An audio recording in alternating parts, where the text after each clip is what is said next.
Hey everyone, this is Michaela, and I'm going to share with you my sketchbook from the 2017 Sketchbook Summer Challenge. I explained in a previous video that this challenge is to try to fill up an entire sketchbook, specifically in the month of July. I did not fill this sketchbook in the month of July. I did end up filling it by the end of August, early September. So I do kind of think that I did finish this sketchbook during summer, just not in the month confinement that the challenge expected. So you'll see that my sketchbook is super, super random with everything that I did. I do focus on people, and I do have a lot of just studies of different things. Some things are story-based, some things are just random thumbnails from different projects that I've worked on in the past and was re-exploring them. But I'm going to be discussing a little bit of how this challenge was good for me, and in many ways I was not the person this challenge was for.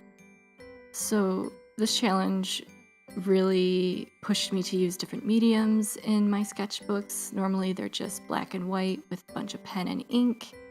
I rarely use pencil, and the times that you see me use pencil, or in some cases charcoal in this sketchbook, I use tracing paper over it because the transfer of the medium from one page to the next happens when you go to the other pages, especially because this challenge required you to draw on both sides of the paper.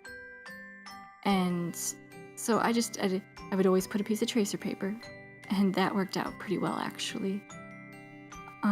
As we go along, you'll also see that I use some watercolors. In this case, it's ink on that one specifically, but there's some watercolors, and that was a good challenge for me to be a part of the challenge because I don't use watercolors that often in any sort of work, and it helped to colorify and keep my brain interested in this challenge as I was trying to pull stuff off.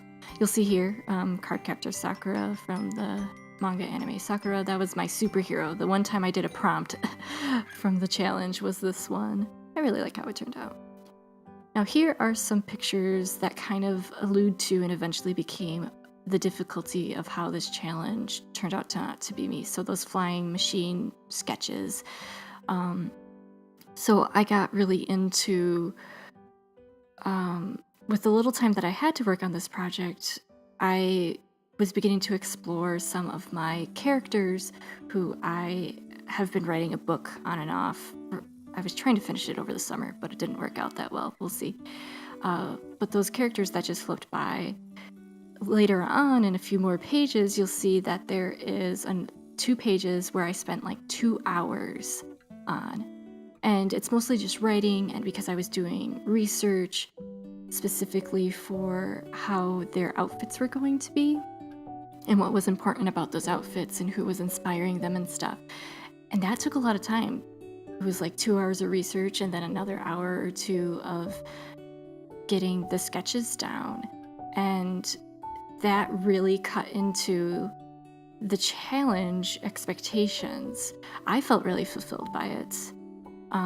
But if you have a day off and you only have a day off once a week to work on this challenge, and I was using 4 hours to work on 3 pages, I mean, I should have been, doing 10 pages in this sketchbook. Here they are, right here. These, those are my notes and stuff, and then the final designs for them. And that was just one day's work. So that was 1, 2, 3, 4, 5 pages, one day's work when I should have been doing 10 or so pages a day.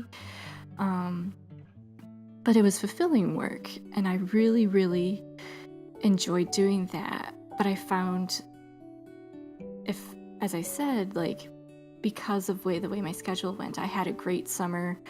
I mean, I had a great full-time job working at a pottery studio, and then I decided I was going to volunteer for a theater, which you'll see in several instances. I did some sketches of the theater and of the characters in the theater. It was a Shakespeare theater, so it was Twelfth Night, and then they had a Robin Hood story where Marion dressed up as a boy through some of it. But the that was a really great experience to have, but it made my days like 14 hours long, and that was irrational. Like there was no time for me to be sketching. So there's actually the characters. There's Viola and then Marion. And yeah, so at the end of the day, this challenge just, I didn't finish in July, but I still feel fulfilled by what I did. And I understand the idea that you should, as an artist, be sketching and drawing all the time. And I was doing a lot of art, I guess you could say that. But for this challenge, at the end of the day, this challenge ended up not being for me, just because the timeline was confining, trying to meet the deadline for that. And it was stressful. And I just, I had other things to do. And they weren't bad things. And I'm not saying that the challenge is bad at all. I hope you can understand that. But it was more like the challenge just wasn't for me. So here is actually the last sketch of July. So I was only about halfway. And I had about another half of the sketchbook to do, which is good. But I just, didn't win it. But now you're going to see some of the thumbnails. Like I was just punching out these thumbnails. I got kind of similar with the research. For my previous project, this is a portfolio project that's been stewing in my brain, and I finally just went and did it, where I'm illustrating a scene from each chapter of First Test of the Protector of the Small series by Tamora Pierce. And because that's kind of what I want to do with my art, is eventually illustrate scenes and books and stuff like that. And actually, that's another thing that the challenge kind of almost impeded on, was what I wanted to work on. I think the objective of the challenge is to get you to be drawing every day. But there's a lot of stress with trying to fill something up. And I know a good friend of mine, she almost did a drawing every day, but she was not going to be filling up the sketchbook at all unless she only had 30 pages, And they were really small pictures too, and they were lovely and they were great, and she had a lot of fun with the prompts. I didn't even do the prompts. So, I think the idea of the challenge works for some people, and for others, like myself, it did not work for me. But yeah, I hope you liked my sketchbook. If you see here a tiny dragon, I submitted to the Tiny Dragon art book. And I hope you like what you see here. I don't know what your sketchbook looks like. We don't really share sketchbooks. When people share sketchbooks, I feel like they're always so nice and stuff. And then there's mine, where it's just completely random all the time. And I do all the things in it. Thank you for watching. If you have any questions for me, feel free to ask them below. And did you do the sketchbook challenge? I'd love to hear if you succeeded, and how you enjoyed it, and what you thought about it. So yeah, thanks for watching.